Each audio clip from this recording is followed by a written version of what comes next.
Hello, everyone. This is Dr. Susan Hudson from Texas Fertility Center with another episode of Fertility Docs Uncensored.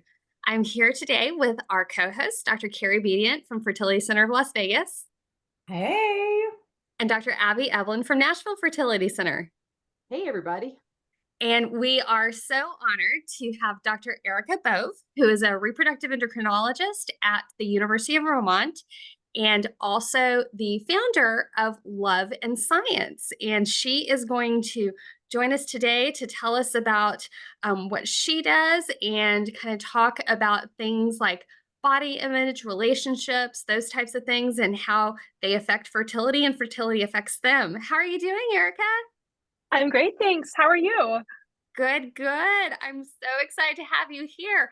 But I understand you had a little chilly start to your morning today. I did. So I am in chilly, Vermont, where I take care of patients, and I also adore running. And something about the treadmill just isn't the same as being outside. That's And true, so yeah.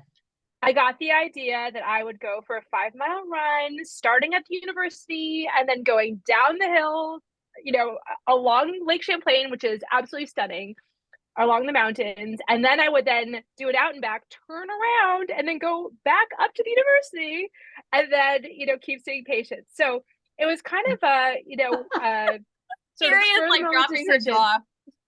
Yeah, and so I mean, thankfully, I've been running for 25 years, and so I have all the gear, right? So I have like the warm leggings that keep you warm, and I have the many layers of things. But the one thing that really got me yesterday was my hands. It was like -1 with the wind chill. It was like actually 14 degrees Fahrenheit. So I had these gloves, which are normally warm enough, but they weren't keeping my fingers warm. And so I balled up my hands in like the hand part of the glove to like spare my digits, which obviously I need for like embryo transfers and things like that. And I like everyone was looking at me like, who is this person with like these like, it looked like there was something really wrong with me, right? And as soon as my hands got warm enough, then I like, put my actual gloves on. But it was so cleansing and exciting, and I was so proud of myself. But it was a little kind of, you might look at me and be like, oh, she's a little different. Yeah. So, Erica, I got to tell you, for my 3 years that I lived in Minnesota, I considered it an adventure. But I left it because our car was in our garage before we left, and so that wasn't too bad when it was crazy weather like that. But your car sat in the parking garage with the wind blowing on it all day long, and it would be so cold that the vehicle really wouldn't warm up until you actually got home, and my hands would hurt so much that my husband started driving me to work because he didn't deal with grumpy Susan when I got home. It was better for him to like come and pick me up than for me to drive and be in pain and be gripey when I got home. Oh my goodness. You got a chauffeur for 3 years. That's amazing.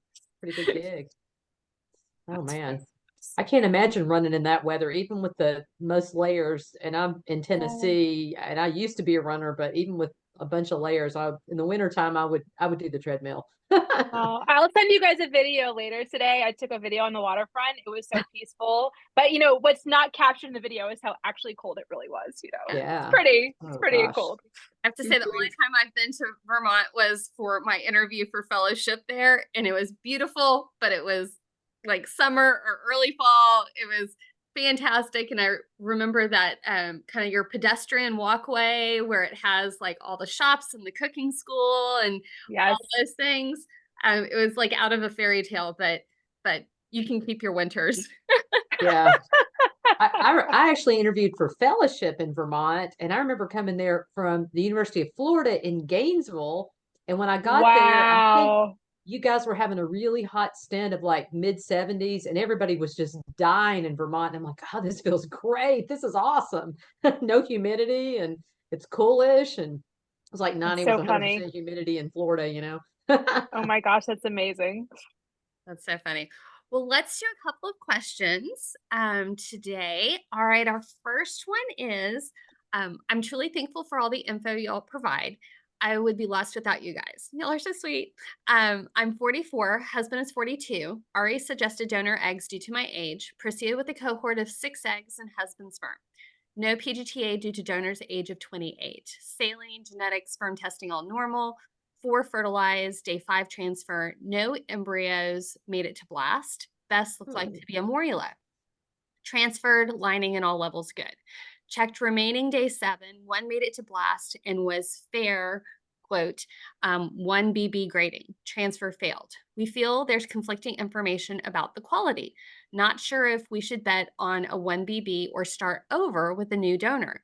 Do donor eggs tend to develop slower after being thawed and fertilized? Any guidance would be greatly appreciated. Thank you for all that you do. This is a Did great she give us question.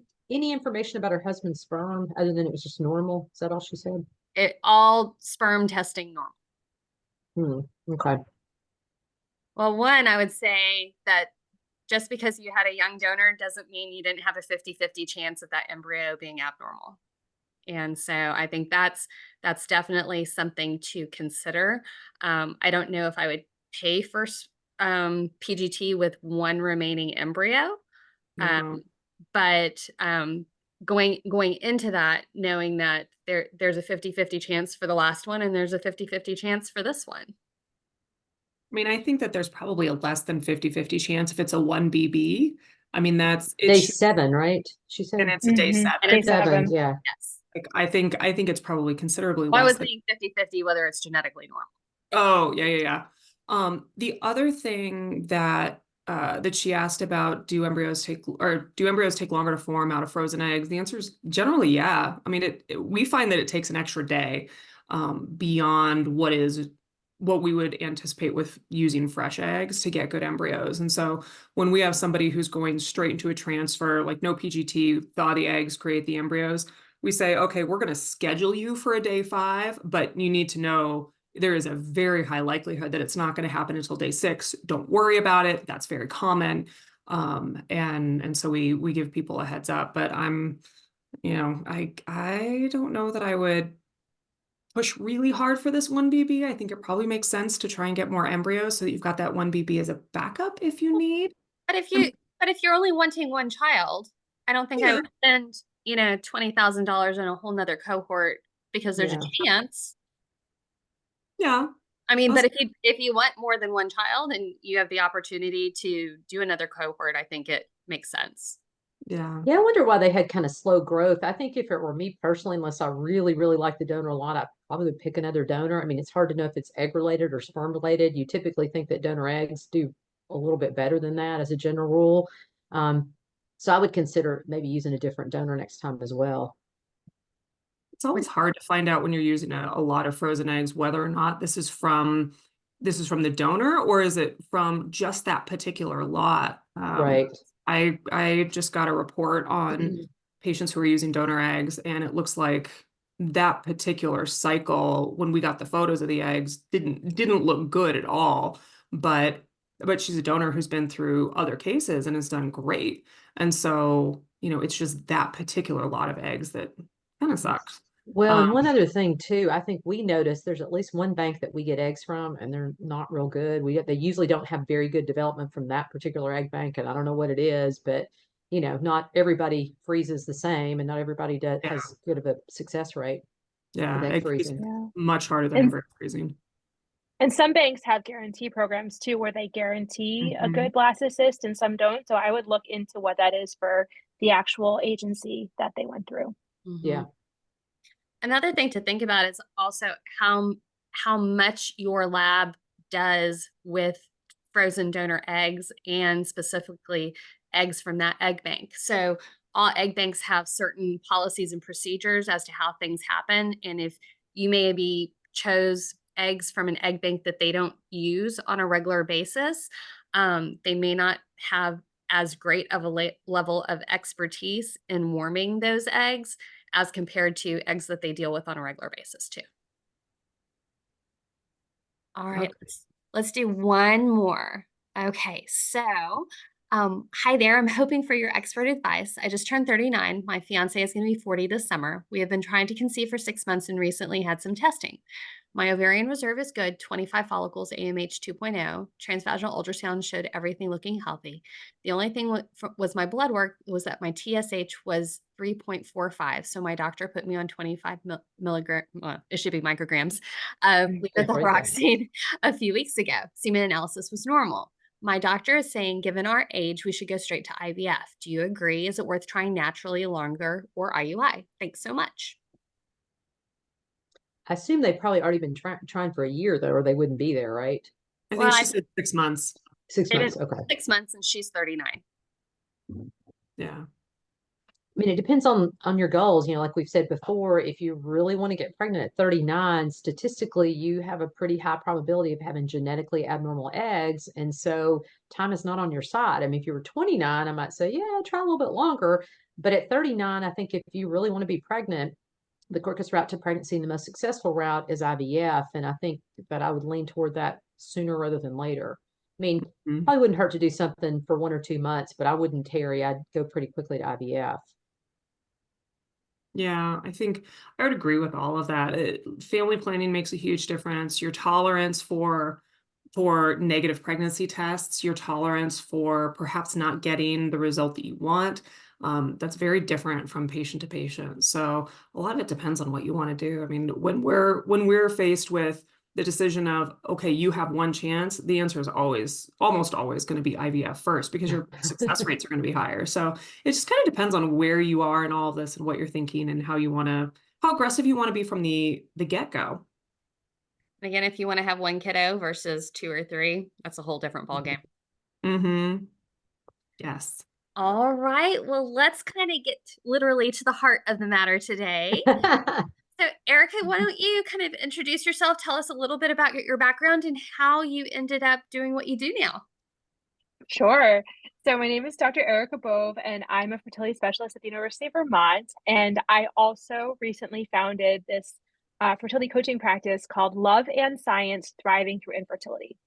And this was born out of my love of coaching personally, in terms of all the different ways I've accessed coaching to kind of up-level my experience of my own life, improve my relationships, etc. And then also really seeing a gap in the care that we're able to give to patients when thoughts, feelings, mindset, all of that, we just don't have enough time in the day to delve into it in detail. And so much of the time when I was looking at my schedule, a lot of it was patients who had had bad news and they were trying to figure out next steps. And I was like, this is not, I mean, there is the science component of it, but that's the easy part. That, like we just talked about, like the hard part is, well, you as an individual with your background and your values and your goals, like what is the right next step for you personally? And that takes time.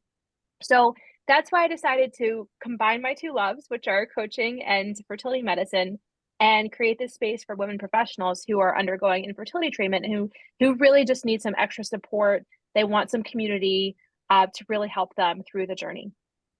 Neat. That's fabulous. That's such a Thank good you. plan. I feel like when we're counseling patients, a lot of it is, okay, here are your options. You can do any of them.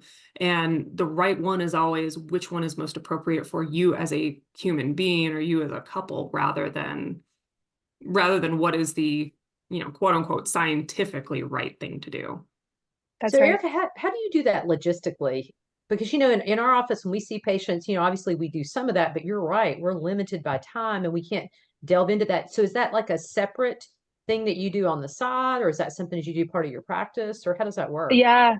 So right now, my time is roughly split between clinical medicine and coaching. And so Okay. the clinical medicine is a, faculty through the University of Vermont, Yeah. and I'm actually divorced. And so that's part of the story too, because I have like a week on, week off schedule when I have my children and when I don't have them. And so what I've really decided that works well for me at this point in my life, and we all know it all of all the different stages, Yeah. is that Sure does.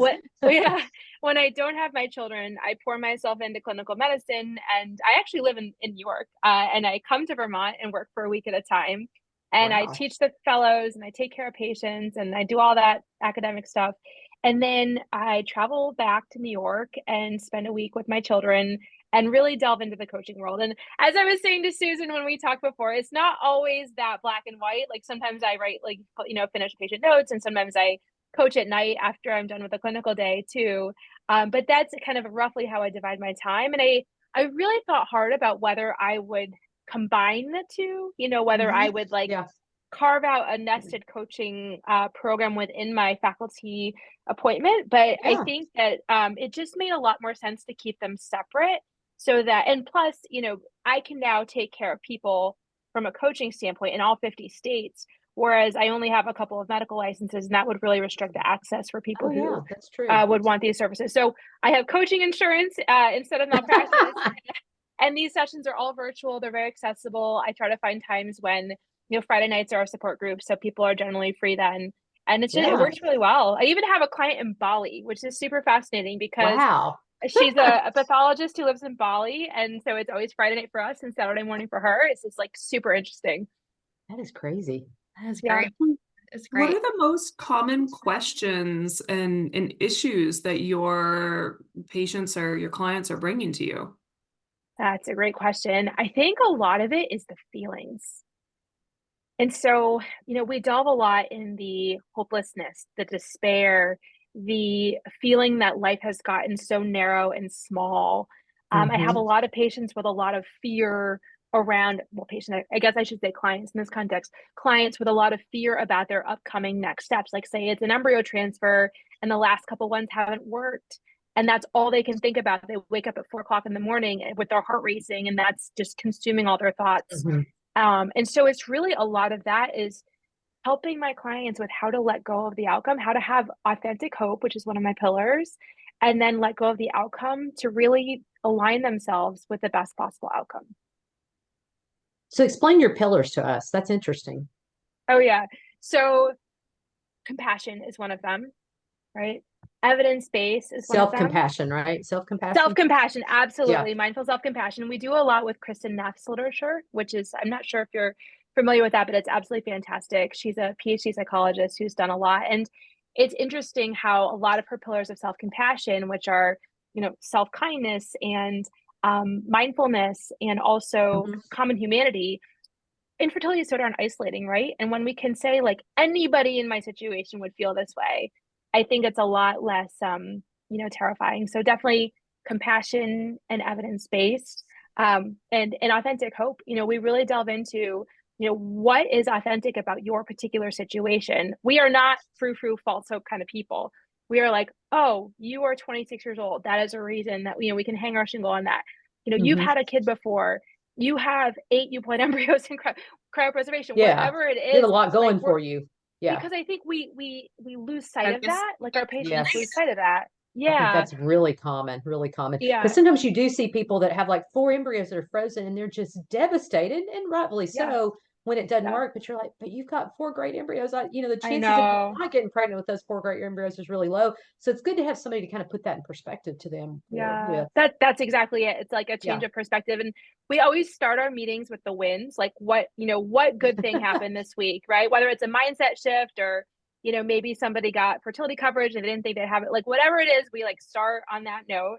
And then we delve into the content and we talk about the coaching. Like I do laser coaching for individuals. I think even if somebody's not getting coached themselves, it's really helpful to hear other people, because it's like there's so many commonalities in the stories, right? And then we always end with the next right thing. So it's like, what is your next right thing? And we go around and everyone says their next right thing for the week. It's just so very powerful.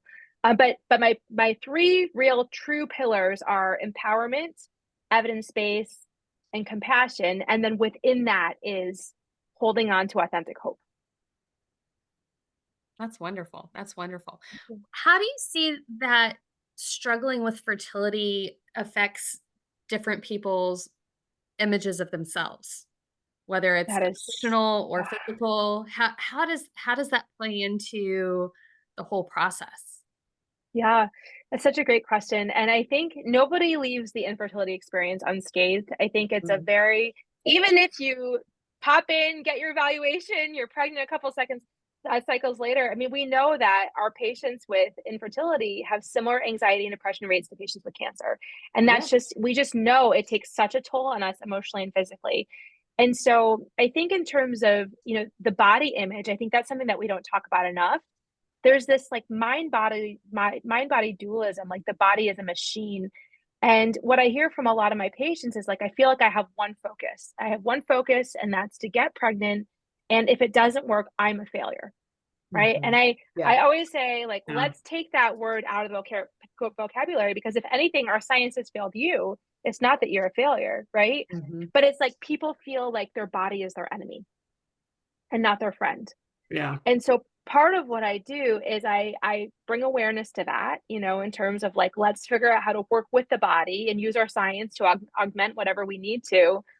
And then also drop into the body and do something kind to our bodies, for our bodies, with our bodies, in our bodies, whether it's a massage or a walk in nature or something very intentional, to be realizing like my body is my friend. You know, Yeah. I am a vessel. You know, this is going to work. I don't know exactly when, but I gotta stay the course. And then also like mitigating some of the side effects too, because we know that when people go through various treatments, they can feel bloating, they can have mood swings, they can, I hear this from the husband sometimes, like, oh, I can always tell what's going on. You know, she gets kind of moody, and the patient's like, yeah. You know, so just trying to normalize some of that stuff. It's not you, it's the hormones, right? And also like weight gain and acne and just not feeling sexy. That's something I hear a lot, and Yeah. just really trying to help people get into their bodies in a better way. How does gratitude play a role in all that? Because, you know, there's lots of works written about gratitude and how you actively focus on more positive things. Like Brene Brown, I'm reading the book that she has out. I can't remember the name of it on the bestseller list, but she talks a lot about how gratitude forces you to kind of like change your way of thinking, and just it changes your focus, and you realize that you should, you know, there's a lot of things that you have around you that you should be thankful and grateful for, but you don't even think about those things. You just think about the things that don't work. That's right. We actually talked about that on Friday night, which is so funny that you said that, because there's this saying that where the attention goes, the energy flows. And there's That's also that good mentality thing. of, isn't it right? I mean, it's so true. Yeah. Where the attention goes, the energy flows. So if our attention is on, you know, our upcoming transfer and the fact that our brains tell us it's not going to work, right? Or if the attention is on, you know, just sort of not knowing what we should do and then ruminating, perseverating, like that is what grows in our consciousness. Mhm. But if we can say like, okay, I'm going to take 3, and I actually have a gratitude practice myself. So it's so cool that you ask this question. And we have data that it takes depressed people into less depressed. It takes less depressed people into, you know, sort of feeling kind of neutral. And it actually even makes happy people happier when we Yeah. can be, so it changes brain chemistry, which is so fascinating. So sometimes I help people say, you know, what are you authentically grateful for? And maybe it's like that I have produce in my refrigerator. One person recently Yeah. said I can afford raspberries. Like that's an amazing thing to be grateful for. Or maybe it's like where I am in the world, like I'm so grateful I have heat and a warm home right now, right? Yeah. Oh, Or absolutely. Yeah. I'm grateful that I have my cat. You know, I have a patient right now who's waiting to have her embryo transfer, and she's such a great cat mom. She really is. And so, you know, we embrace that. And I think it's not just naming the things, but it's really savoring those things and like on a very cellular level, allowing it to change us. And that's where I think the brain chemistry changes, is when we can like really focus on those things, and then it's contagious. Then it's like, you know, even today I texted my gratitude buddy, like, these are my 3, oh, and this, oh, and this, oh, and this. I think I settled at like 5, and I could have kept going, because once we get on that more positive train, and again, I'm not one for toxic positivity. Do not, you know, misunderstand. But this is like authentic gratitude, things Yeah. that we can truly be grateful for. It's like, you know, maybe there's more right going on than not. And then it instills belief in us that maybe the thing that we're hoping for the most on the fertility journey might actually happen, because we have evidence that there's other good things in our life. So it's just such a magical practice, and I'm obsessed with it, actually. So how do you coach patients where you've got one partner who is hopeful and is kind of in that positive MO, and the other one who is the polar opposite? Because I feel like I Yeah, see this a lot where yes, those are hard there's patients to one deal with. partner Yeah. who is all in and this will work, we'll just keep trying, it's fine. And the other one is like, this is never going to Feel the happen. negative energy. Yeah, like you can just, it radiates off of them. And so what do you do when you've got couples that are mismatched like that? Great question. So I think the biggest thing, and actually my first module on the content, is on values and identity. Because, and when I meet with my patients for the first time in the clinic, I say, okay, who are you? Where you're from? How many kids do you want? You know, what makes you tick? Who are you as a person? And people who find each other, I mean, they usually have shared values. That's part of what drew them to each other in the first place. And so when I can connect with their story, their hopes, their dreams, their mutual vision of what their family will look like one day. That's really, and maybe it's not even as like, well, I want one kid and you want 4 kids. Like, it's not even that. It's like, we want to be parents. And this was part of the deal when we got together, is we both really wanted this, and we both still want it. We just have different experiences of this process, maybe different layers of self-protection, different abilities to express our needs, which I think sometimes like men and women are conditioned differently in terms of articulating pain and suffering. And so it's really getting people back on the same page in terms of who they are and what they want, and then starting to tease out those thoughts and feelings that are then driving their actions and their results in the world. Does that make sense? Yeah. How long does that take? I'm just thinking on a functional, like, okay, how do I do this in my practice? And I'm thinking like, okay, I get 30 minutes for a new visit, a new patient visit. And, a decent chunk of that is, give me your medical history and here's the stuff that we need to do. And anytime you start asking those deeper questions, there are things that if someone can answer right away, it's great. But those are thought-provoking questions that It's have hard an to answer immediate, within I mean, 60 seconds answer. Yeah, I mean, I think part of it is when you first meet, establishing that rapport. And that's something that I know you all know this, but I think that in terms of just really connecting and seeing the person of a couple in front of you for who they are, it just in a snippet, like, okay, you're both from Vermont. Fantastic. I kind of understand you a little differently than, oh, we're transplants from Manhattan. Like, that's a very different patient encounter right there, I mean, not to stereotype, but it just is, right? And so just trying to understand who they are in a nutshell, what they do in their free time, like literally takes less than 2 minutes. But then I'm like, okay, I kind of have an idea of who you guys are. And then it comes up again when things are not going well. So the first sign of things not going well is either bad news at the first appointment back, or say it's been mostly good news, but the initial treatments haven't worked.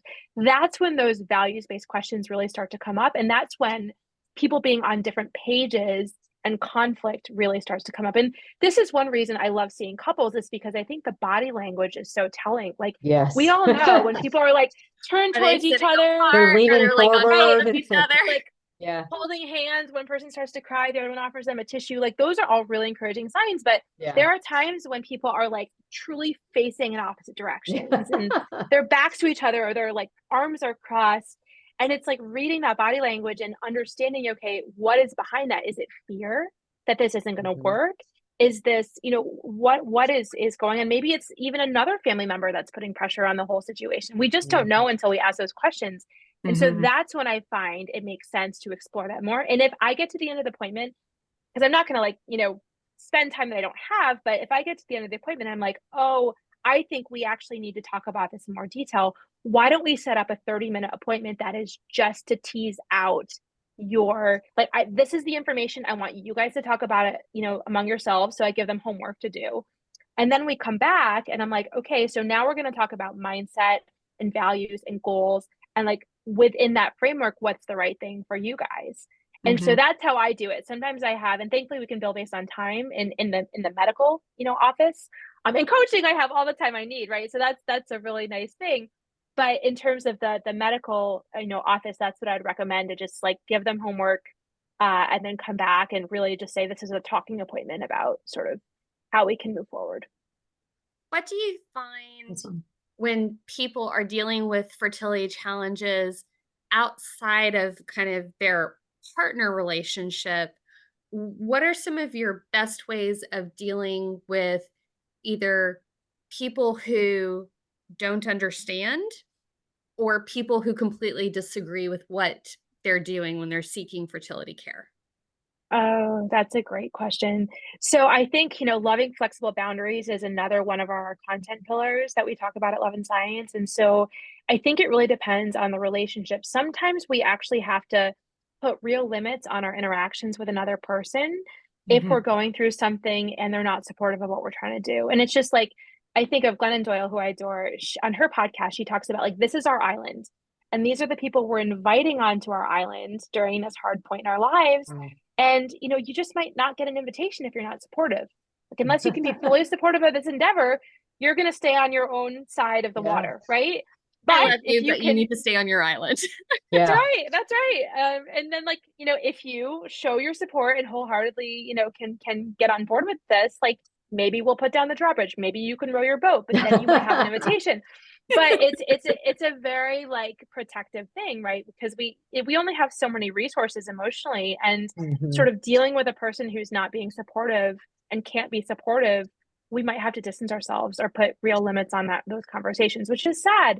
But at the end of the day, we have to really connect with our values and do what's best for us. And that, I think that's amplified during the holidays. We talk about that a lot too. And even like Mother's Day, Halloween, like all those other like more subtle holidays that are really triggering that people may not think of too. So I just try to be as sensitive as possible, and just to kind of like prep my patients and my clients and be like, okay, so this is going to happen. Like, what is your response going to be? Or maybe somebody decides to like go to the Christmas party, but they're going to like stay for an hour and then leave because they know that's all they really want to handle that time. So, I think a lot can happen in the preparation phases, and sort of being very intentional about those relationships. And it might even be saying to somebody like, I love you dearly, and this is just a really hard time for me.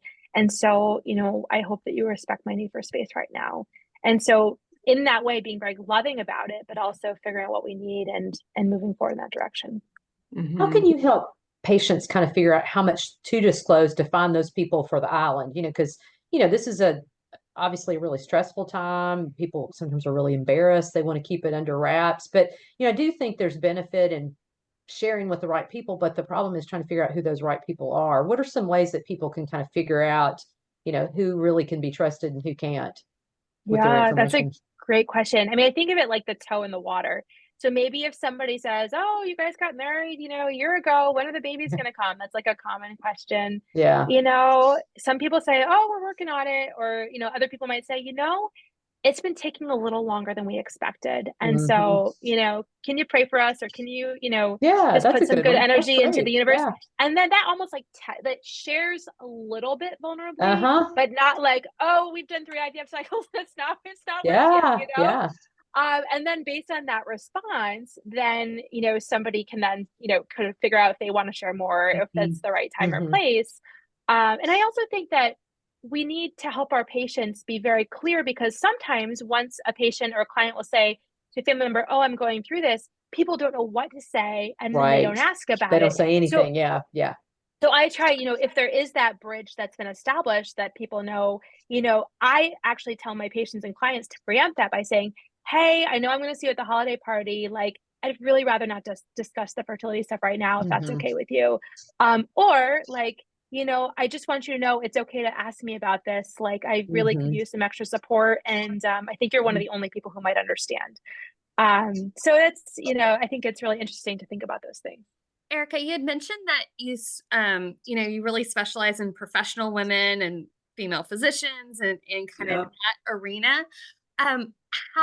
What types of advice do you give for managing this and bosses, workplace, all that kind of stuff, like the demands of going back and forth and sharing and not sharing and all that? It Particularly is so since it seems tough. Particularly since it seems like physicians have it the hardest of anybody else. Everybody expects us to be on all the time, and we don't get to be sick or depressed or sad. So that's another layer, I think, that's challenging. 100%. And we talk about this a lot. I think, say, 1 in 4 female physicians has infertility. We know this data, and it's probably 1 in 6 or 7 of women. It's two out of 3 in our group. Well, I'm sorry to hear that. I think your mission of empowering patients and giving people the tools and the knowledge that they need is just so laudable. And I'm so grateful for the work that you guys do. And I think sometimes, we call it the wounded healer. Sometimes where we've been wounded ourselves is where we can heal the most. So I think just really touches me. But so your question was about, I kind of lost it too. Remind me your question. So how best to address like being a professional and dealing with fertility and talking to your boss and managing work issues and coworkers who are like, "Why are you not showing up every morning until 9 o'clock? Blah, blah, blah, blah." Yes. So I think it depends on the exact situation. I mean, some people have more leverage than others in terms of like having time, everyone has different levels of PTO and all those sorts of things. I think it's okay to be very general, to say, like, I have something medical going on and I'm going to need some flexibility and some cross coverage. Kind of like I did in my divorce. I was like, hey, I'm going to have a really unpredictable schedule for a while. Like, you get a court date and there you got to show up on a Tuesday, people were gracious. So not that I went into all those details. I think it's very similar. It's like, I'm going to need some flexibility and support. I really can't go into all the details. I appreciate you're respecting my privacy here, but it's I'm going through some stuff right now and I'd really appreciate it. And I think that sometimes great thing to say. It works really well. Or like, there's creative ways. If you work nights, and then you can come in at the end of your night shift, that can work for some people. And also, just being a good citizen, saying like, I'm going through this right now. I really appreciate some flexibility. I will pay it back as I can. Just I think there's like, this sort of giving and receiving. I think that if we all believe that it's this cycle of community, I think it tends to go a lot better. So, I mean, some people have a boss who's been through IVF or infertility, which is fantastic because they just get it. And it's like, hey, you've been open about this. This is what's going on. And they're like, okay, no questions asked. You've got it. That's like best case scenario. But I think if it's a little bit different, looking for creative solutions and also not necessarily saying everything, but just saying enough for vagueness. I always say, if this isn't appendicitis, they'd be out for 2 weeks. So, I think we just have to change our mindset. That IVF takes 2 weeks. It really does. We just got to think about how we can be creative in that way. And with my physician clients and patients, just understanding that like we are human beings too. And so that's right. I deserve medical care. Why would I not be able to take this time? And that's a really hard sell sometimes. Like we don't naturally think this way. We need to support each other in community. But really we all are patients sometimes. It's just what form that's going to take. And so just normalizing that and giving ourselves permission to do what we need to do for ourselves when we need it.